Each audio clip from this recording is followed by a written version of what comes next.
What's up, YouTube? Welcome to another exciting video. Today is July 20th, 2022. And I really wanted to discuss some more things about gold and about this new gold coin introduced by the central bank or the government of Zimbabwe. I saw that kind of making rounds, and it's actually quite interesting. I want to discuss some of the things regarding that and the policy that they're trying to implement, because it may actually something similar could possibly come to pass over in the West, which is what I've been telling a lot of people who have questions about gold and its use in the money system. So, quick disclaimer: I'm not a financial advisor. Please do your own research and consult with a financial advisor before making any investment decision, like doing stuff like buying gold and silver, pursuing any of the strategies, financial stuff that I'm talking about on this website. The channel's for entertainment purposes only. If you guys are into things like gold and silver, personal finance, debt freedom, all that good stuff, please check out my website, My Road to Wealth and Freedom. The link is down in the description below. Much appreciated. I just published a new post about being mortgage free, why we chose to get out of debt, and all that good stuff. All right, so I wanted to get into this. So first off, I'm still putting away a little bit of gold at this time. Gold's down quite a bit from the all-time highs, 1,700. It's probably my sense is that for whatever it's worth, it's probably going to go a little bit lower before it goes higher. That seems to be kind of the consensus view. Gold's kind of breaking down, precious metals breaking down. And that's fine. Like, that's not, I didn't buy gold for it to go to the moon. If you guys have been following this channel for a while, or any of the writing and stuff like that I've done, I'm not in it. You don't buy gold to get rich, people. It's just plain and simple. This is an insurance policy. It's not sexy. It's not, it's not like a super speculative investment that's going to, make you millions overnight or whatever. It tends to be, the buyer of gold, especially physical, is someone who is concerned about their purchasing power, somebody who's very concerned about preservation of wealth preservation, preserving what you've worked for your entire life, that type of thing. So it tends to be kind of boring. Nothing. I try to kind of spice it up a little bit with some really cool coins like that Indian head. I like my historical gold coins. Mainly because I'm a coin collector and I've always kind of valued those type of things. I know I showed you guys last time. I'll just show it again. This is that Netherlands ducat that I picked up. Again, these are really cool coins. It was money at one time, and I don't know that it will be money again. I don't think we're going to be going down to the store to buy a loaf of bread with a gold coin. But that's where this Bank of Zimbabwe.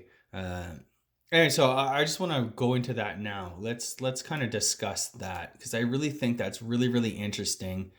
And it just goes to show, for a lot of people who don't understand gold, and I'm not saying that I know everything about gold. I don't. And we're actually talking about the future, after money kind of dies or inflates away. It's very hard to say what policies governments will pursue, kind of where we're going to go out. We can consult the history books for kind of like a guide or some hints about what may transpire, but it's all very uncertain. But I do think the Reserve Bank of Zimbabwe kind of offers a clue.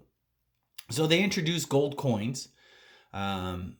Following, they got inflation out of control like everywhere else in the world. But what I find so interesting about these coins and about their approach is that this is a country that really suffered and was devastated by hyperinflation. Of course, we all have seen the $1 trillion, $100 trillion banknotes on eBay and stuff like that. It's kind of like a running joke. But which makes this all the more interesting, why they've decided to do this. And I guess in Zimbabwe, they have their own kind of Zimbabwe currency that nobody wants. They have US dollars that everybody hoards US dollars. So they're trying to introduce gold as like this kind of third option. It's a 1 ounce gold coin. It's 22 carats. I forget what the weight is. Uh, Interesting. It's going to be, yeah. So a troy ounce, purity is 22 carats. Each coin will have a serial number. Okay, which is good. Ownership. So it says upon purchase, the buyer shall take physical possession of the coin and be issued with a bearer ownership certificate. Okay, the buyer or holder of the coin may opt to place it in custody of bankers of own choice, in which case a safe custody certificate will also be issued. Okay, liquidity and tradability. So basically, you can either self custody and store it kind of at home. I'm not sure how safe that would be in a country like Zimbabwe. Or you can leave it at the bank, and then the bank will issue a receipt saying that it's kind of on deposit. So you have an ownership receipt, and then you'll get an additional receipt from a bank if you put it in there. So this is where the next part is really interesting. Liquidity and tradability. The coin will have liquid asset status. That is, it will be capable of being easily converted to cash and will be tradable locally and internationally. The coin may also be used for transactional purposes. So that's kind of interesting. So it's basically as good as cash, Zimbabwe or USD. Prescribed asset status. The coin will have prescribed asset status, and institutional investors can use it to meet regulatory requirements for prescribed asset investments. So they're opening it up to their asset managers. Collateral. The coin can be used as security for loans and credit facilities. And buyback arrangement. At the instance of the holder, the bank will buy back the coin.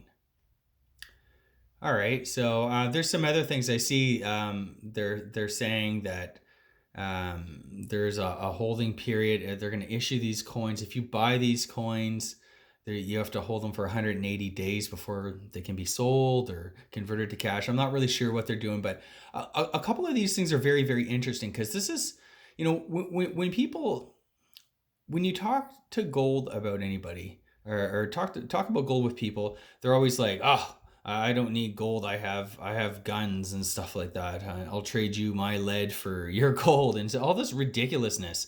And I just want to say, like, in countries that have experienced high hyperinflation, that's kind of like, yes, there was like political, social, economic chaos, but it wasn't people killing each other like crazy.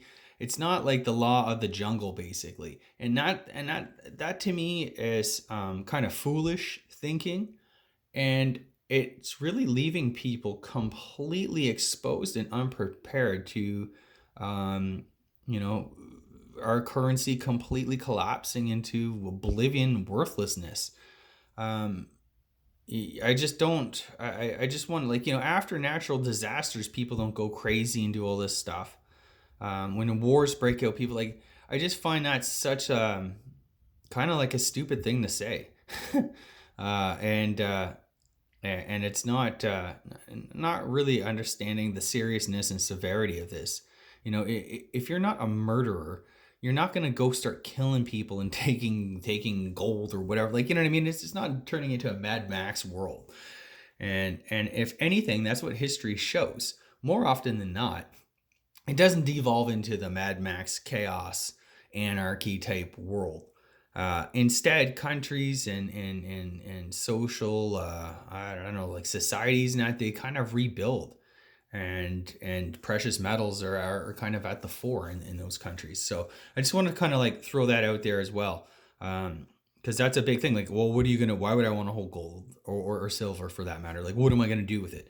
Okay, well, you're not going to probably go out and take one of these buffaloes or maples and go buy a loaf of bread. That's really not what it's going to be used for. When people describe, in the, like, in currency collapses, gold will be considered money and stuff like that.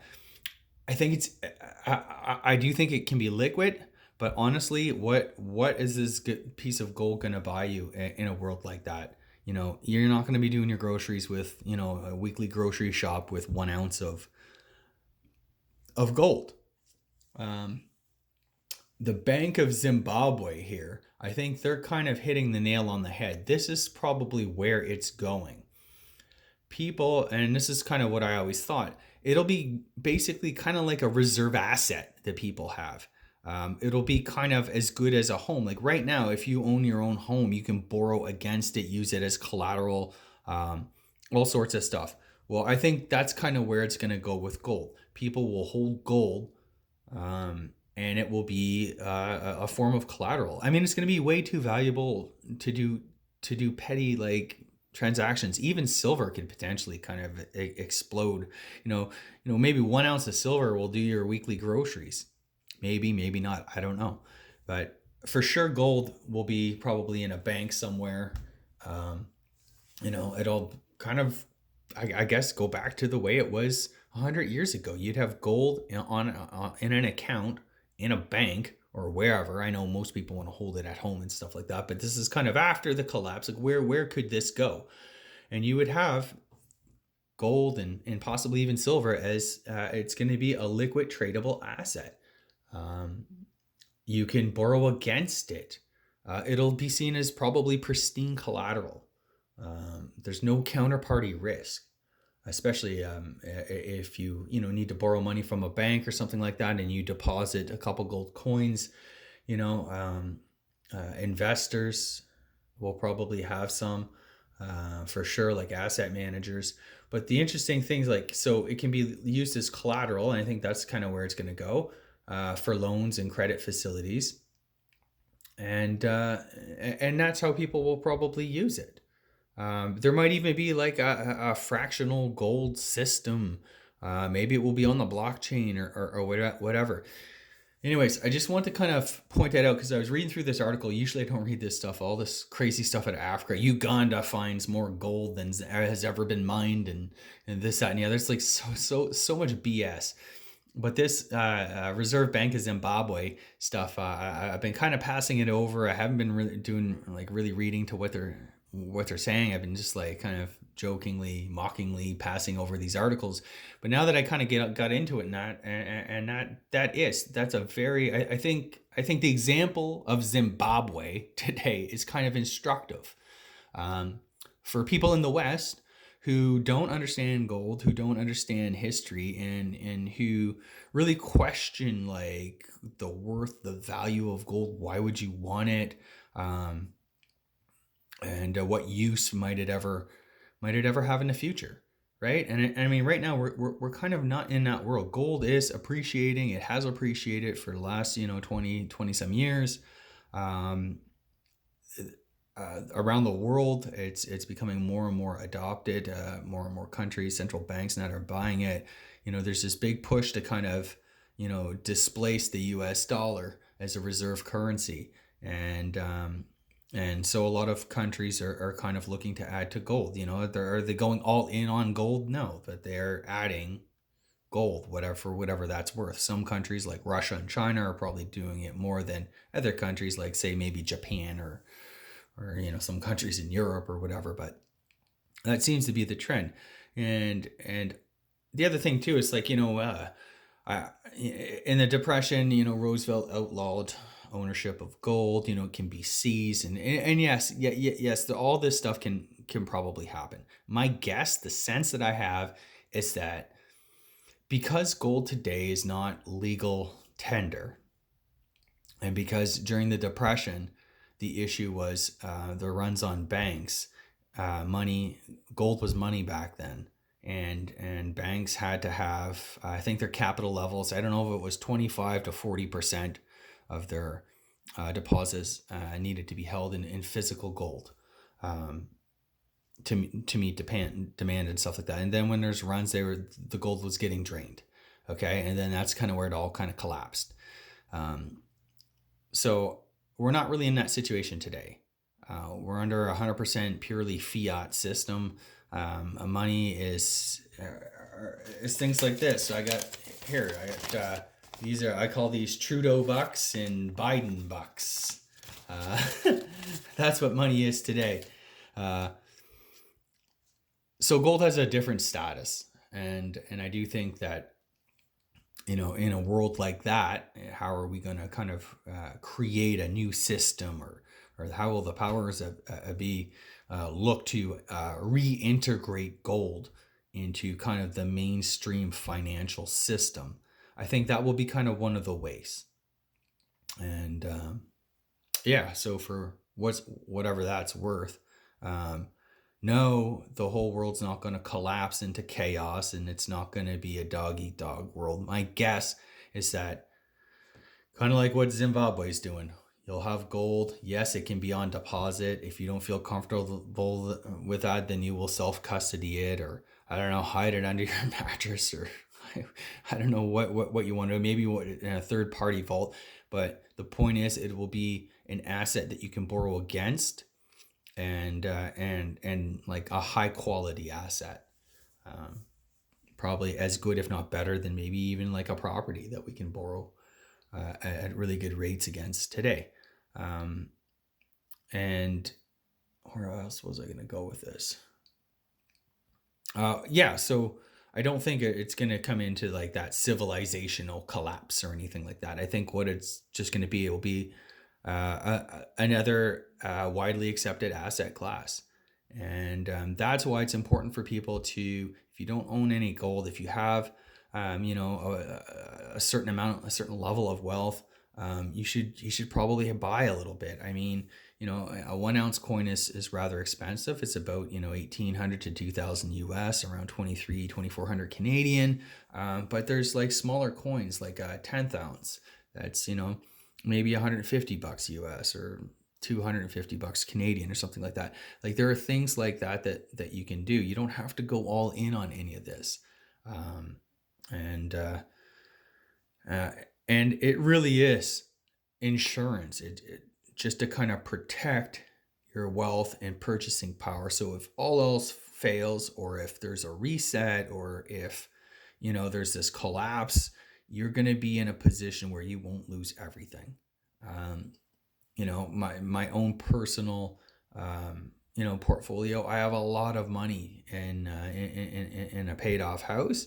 I have a lot of money in the stock market through retirement accounts and investment accounts and stuff like that. And